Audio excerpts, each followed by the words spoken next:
Hello friends, today we'll be changing the luggage compartment light on the Mitsubishi Mirage Hatchback edition.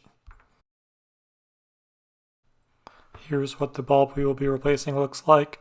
It is a T10W5W bulb. That means that it uses up to 5 watts. To start off, we're going to be using a flathead screwdriver to remove the housing. So just push the screwdriver into the slot on the left side as far as it'll go and pull towards you to pull the housing free. I'm going to use a clean, dry towel to pull the bulb out. I'm using a towel because the bulb is hot, but generally speaking, it's normally recommended against touching an incandescent bulb, as your finger oils may create a hot spot that decreases the lifespan of the bulb. You should be aware that the piece of metal that's holding the bulb in place is live. It's energized. If you're going to do this while the light bulb is on, like you see me doing here, if you use a wet towel, there's a good chance you could short out those leads and blow the fuse.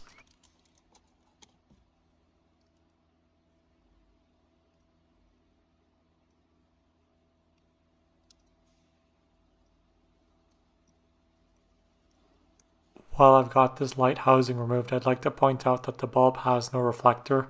Plenty of the light bulb's output is going to light up an area of the car we can't even see behind this plastic. Once we've got our bulb in, we can just slide this housing back in, same way we've taken it out. And you can hear the clicking sound to confirm we've installed it correctly. If you're curious how the housing is held in place, you can see on this side where the screwdriver is slotted in, there's these 3 plastic triangles. That's what holds the housing in place.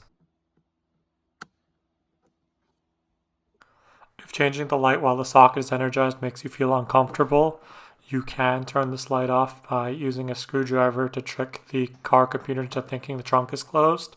So this latch works just like a door latch. There's 2 stages. So the first stage is like when it's partially closed, like a car door. Then if we use our screwdriver again, just exactly like the latch would, you put it in the hole, we could push it in further. Now the car computer thinks that the hatch is closed and our light should turn off in about 3 seconds or so.